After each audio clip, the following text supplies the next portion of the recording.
there's an element of ego that comes into play oftentimes with this. So how do you deal with ego at the so different phases, right? Run a At the mile, run a mile, at run, the run, yeah, run. run. Well, but I think we all have them, right? As We we humbly do, we do. recognize, and you have also, we've had conversations, and you've also humbly, guided many people, and so this is where at the beginning of a project, you're dealing with identifying ego issues behind decisions and so forth. And then Yeah. at the end of a project, in this case, you've got now this ego explosion. How do you work with this so that you can be your most effective and also try to maintain as much trust as possible? And I didn't really learn that well until I did my coaching certification, Yeah. to be honest. So, um, while I was consulting in CI and only consulting in CI, um, I was, doing the best I can and wading through the egos and everything. Mm. When I did my coaching certification, I did a tool called the Energy Leadership Index. And the Energy Leadership Index talks about the 7 levels of energy that our thoughts create our reality. And therefore, if we have a certain thinking. And what I realized, the world of business is all about the perception I win, you lose. So Mm. when an executive is talking to you about I win, you lose, here you're the consultant, you do what I tell you to do, I'm paying you, you're mine, you know, you're my slave, whatever it is that they're coming from. I realized that I wanted to come from a very different space, and the Energy Leadership Index showed me that I could come from a space of how do we both win or no one wins. So, what shifted me when addressing the egos is when someone comes from the position of I win, you lose, constantly in a briefing or a situation, I will repeat what I'm hearing them saying and try to listen, but then I will add, how do we both work together? How do we both achieve this outcome? Their energy completely shifts. Yes. It's And so disarming. it is. And you know, oh, yes, how do we work together? How do we collaborate? All of a sudden, there's a different kind. I wish I had learnt this 20 years prior when I started my business Yeah. rather than 20 years after I'd been running it for 20 years. So, Yeah. that coaching thing, the world of business is based on I win, you lose.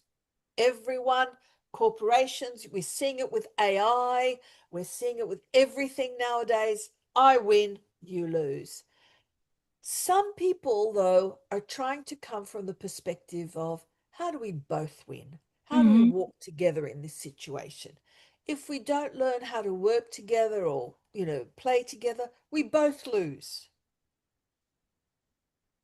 And it also opens us up to different types of solutions that we otherwise may have missed, Correct. I right? totally agree with that. Yeah, there are just more possibilities. And it's really interesting because we've worked together on this as well, and certainly you've opened Yeah, my eyes, to yeah. this, and I can attest to the fact that it really does reframe your thinking very quickly. Um, Well, particularly, CC, particularly when you realize how much you have of these different levels of energy in your thinking and what you do with them when you're stressed. So yes. go on. No. You actually, the reason I reacted this way is because that's the next question I had queued up. Yeah. So yeah, so it was you just went to the next question. Um, because when we're under more stress, we tend to double down more on that binary zero sum thinking. It lights up our lizard brain, right? So there's got to be Yes. winners and losers, according to that primitive brain. And so, how do you encourage people to transcend that, or to at least manage that in the interim if we can't reach transcendence? You know, it takes work. Mm-hmm, mm-hmm, And as a coach, it's to support people in that work.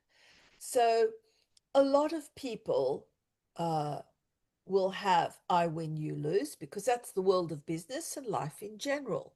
mm-hmm, And so when they're stressed, a lot of women go to the I lose position where they mm, have no power. A lot of people, but a lot of men go, when they're stressed, go to I win, you lose, which is very much around anger, mm, mm-hmm, frustration, anger, guilt, blame, all those things. So when you're working with a client, you need to listen. Again, I'm coming back to the listening. And a client may say, oh, well, I guess I should tell them. No, reword that from a level, from a different level. Reword it from how do we work together? How do we both win?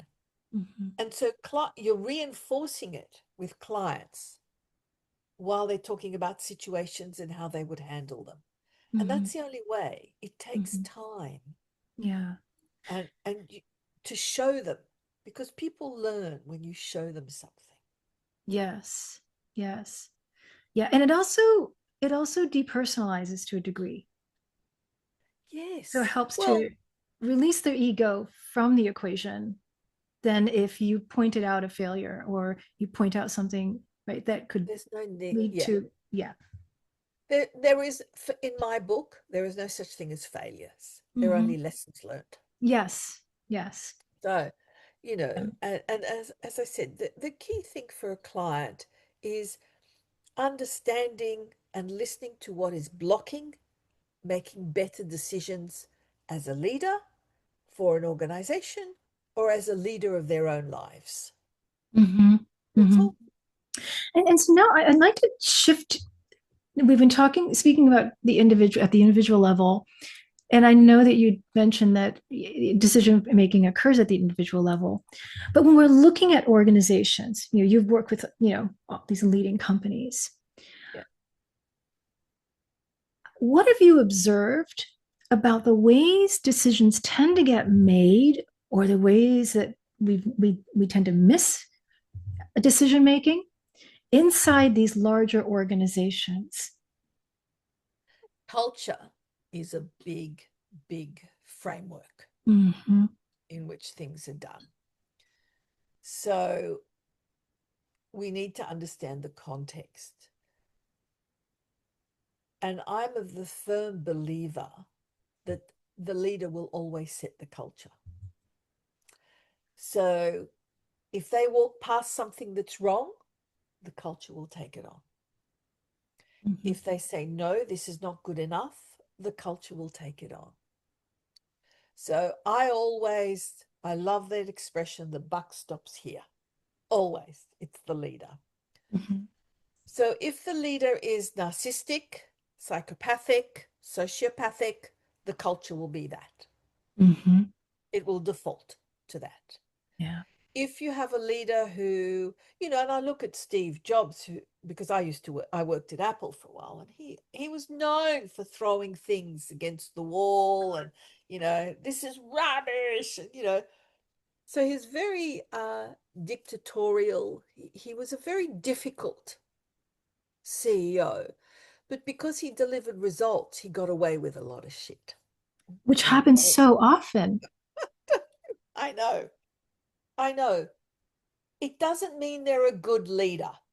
Mm-hmm. So, what makes a good leader is a really interesting question. And for me, I think a good leader is A, someone who listens, and B, someone who's still willing to learn. Yeah. Doesn't say, I know the answer, or I have it, or I'm right. A good Mhm. leader is someone who listens and is willing to learn, happy to keep learning. Yes. So The maybe, problem, hold on, yeah, can I I just said, say one yeah, thing that's really yeah, important? yeah. The problem that we have with this is that most executives are hired because of their past success. That's Yes. why we hire someone, because of their past achievements, their past skills. So we have a foundational belief that those past skills, those past decisions is what got us here. So we will keep repeating them. And they also And tend that's the to, danger. and it also seems true that they tend to align with what a lot of, say, the boards are already looking for, right? So there's already this type of alignment. They're not necessarily looking for something that's more complementary, right? It's really very outcomes based. And so then this shifts my question, because one of the things that, we've talked about this as well, where, like teaching, this is the analogy we tend to use, or I like to use. So when we're teaching, say, at the college level, traditionally, you're a subject matter expert, you have your PhD, you have your expertise, area of expertise, and you're thrown into teaching. You're not taught Yeah. how to teach. And we Yes. approach decision making in this very similar ways. In decision making, you simply become an expert in that field, and so certainly you understand the certain types of decisions and perhaps different decision flows within that. But as a discipline, we're not learning how to make better decisions, especially given the expansion, the explosion of what we understand decision science to be today. We're not integrating that into actual practice. So Yes. I'd love to shift the question. You just define what makes a good leader. I would love to explore with you right now what makes a good decision maker. What goes into good, and we touched on a little bit, about egos, limiting beliefs, biases, and so forth. So we have sort of that short checklist. Yeah. But if we back up a bit and we think a bit more about other kinds of skills that go into decision making, what have you found to be traits of good decision makers? I think on reflection, again, I would say good decision makers have two key skills. They listen well. Yeah. They listen well. They're always open to learning new things. I think they are the two key factors. You remind me a bit of what happened when I looked at creating the FAROUT system, which we use to analyze all the analytical techniques. And FAROUT stands for future oriented, accurate, resourceful, objective, useful, and timely. And that's how we evaluated all the analytical tools that we wrote up, Dr. Fleischer and I. Yeah. And that was really insightful to say, so if an executive is making, I'm going to separate a business decision from a personal decision. Okay, they're two different things. So a business decision tends to be something about the future, because a decision is never about the past, it's done. So it's about the future. So what is the future you're trying to create?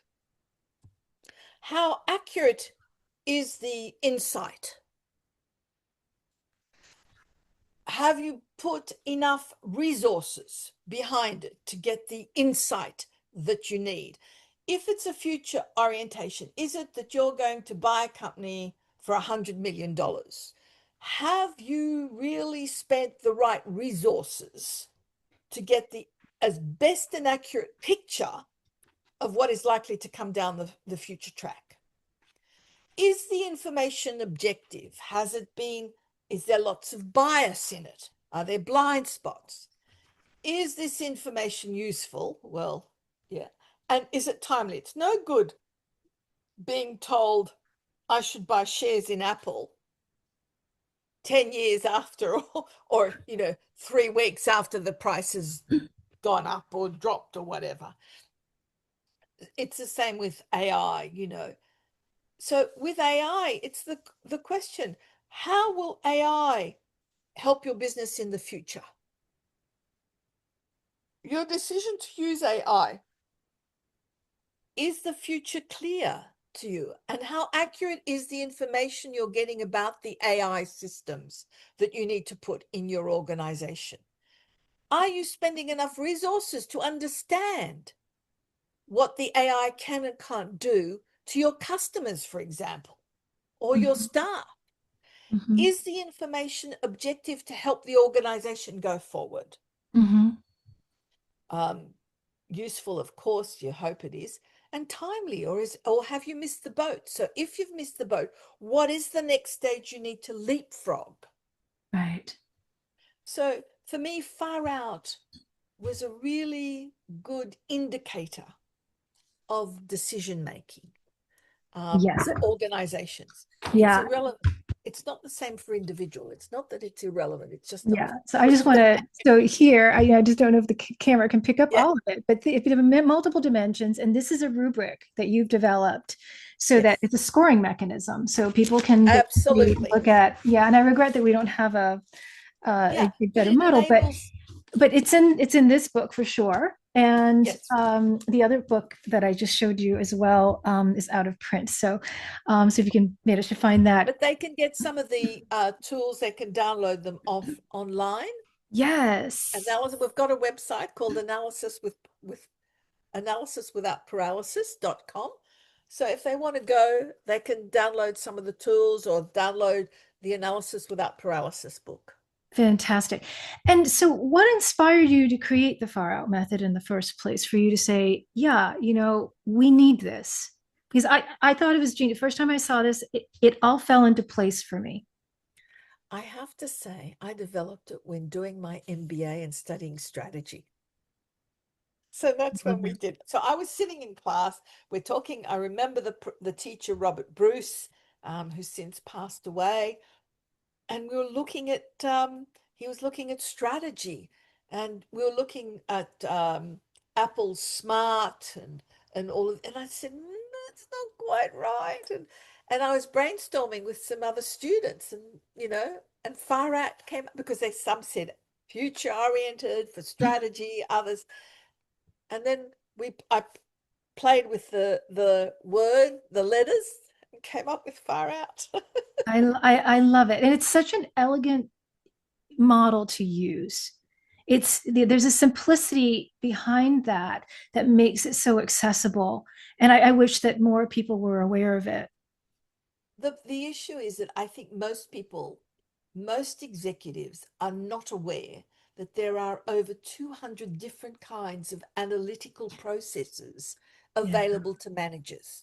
yeah, So as a result of that, everybody defaults to the SWOT, and it yeah. drives me nuts. Or It well, and drives me even nuts. and this is something that our colleague August Jackson, in the CI Fellows, and I've had the conversations about this too. It's a pet peeve of ours that they also just rest on the first step of the SWOT, which is just populating the SWOT, and don't even get to the strategic level in the second step, which is completely, well, it's a Well, framing, it becomes a framing organizing tool, missed opportunities.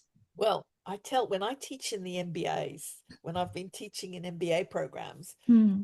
in China, Australia, and around the world, I've always said, if you give me a SWOT, which is 4 boxes, you've failed. Yes. And you And the you don't like the students look word at me, failure. here they are doing MBAs and they look, what? But this is how we're taught. And then I show them how to do a proper SWOT. And it's in our books. The insight from a good SWOT is mind blowing. Yeah. But they don't do it. People just fill in 4 boxes. And I always say, that's what you do in kindergarten. We're not in kindergarten anymore. Yeah, no, it's such a missed opportunity because it can be a powerful tool. As much as Absolutely. we know that there are other tools that are more appropriate for many other situations. But And if you've got a hammer, everything is a nail. exactly, exactly. And it's also a common language, I think. So people tend to we rely on that. Um, Yes. but But we're in our final minutes, at least for this Yes, we. conversation. So I have a couple of questions, to close this, which is that just personally, I know you, so I know that you're among the most dynamically growth oriented people that I know, and I see this as a key trait behind the contributions to your fields, and I say plural because you've been at the intersection of many fields.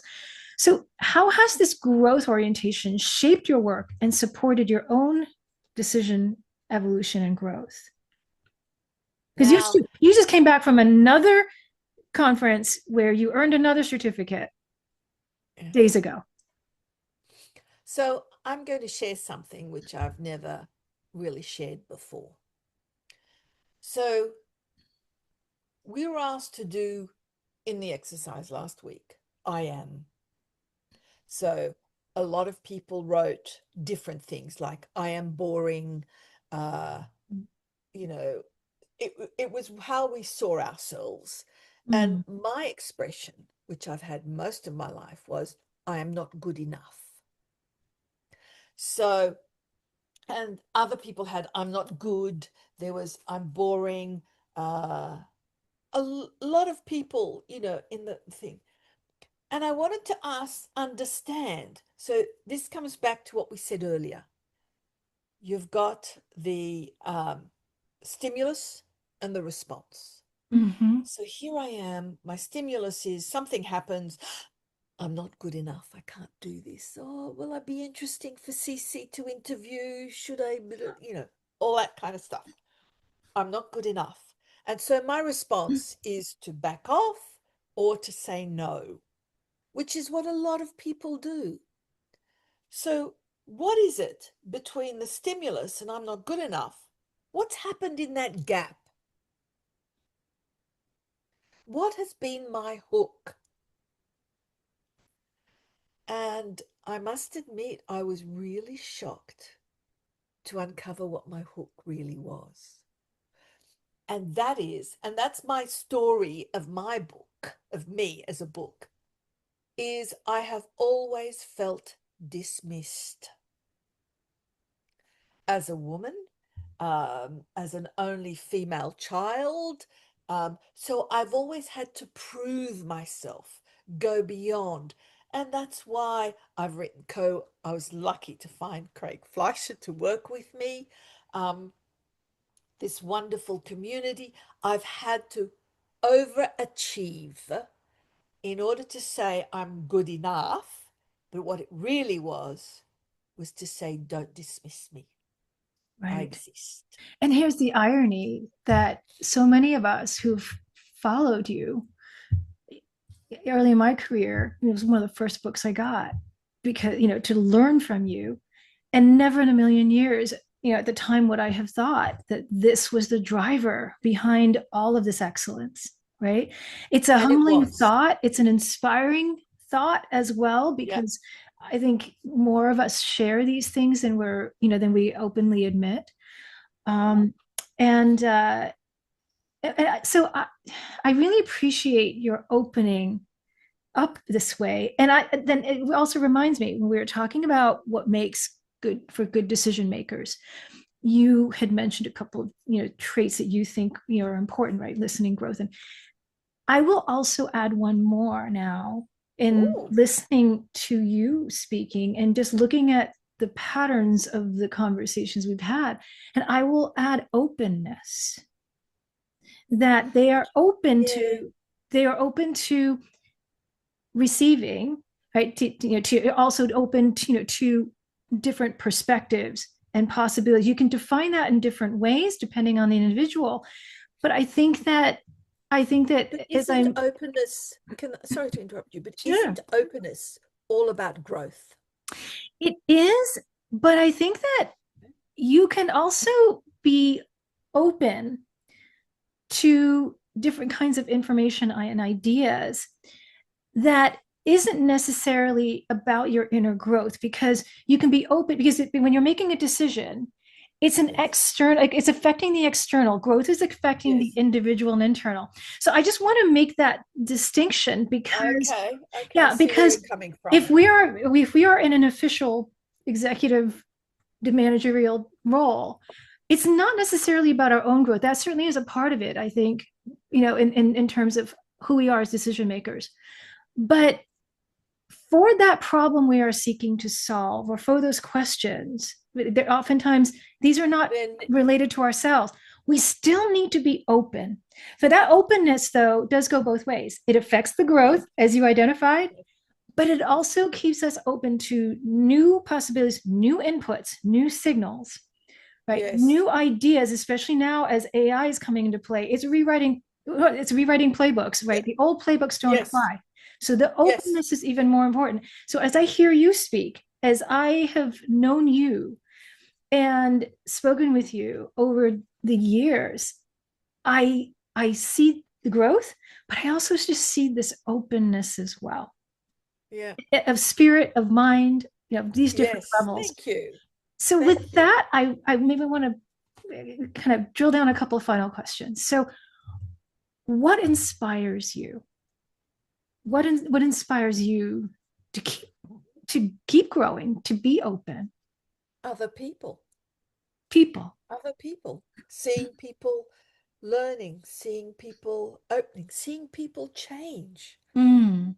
Well, and I think in your case too, you are in a wonderful position of seeing people grow, Yeah. not just change for change's sake, but you can help to affect their positive, right, growth, their positive Love it. evolution. Yeah.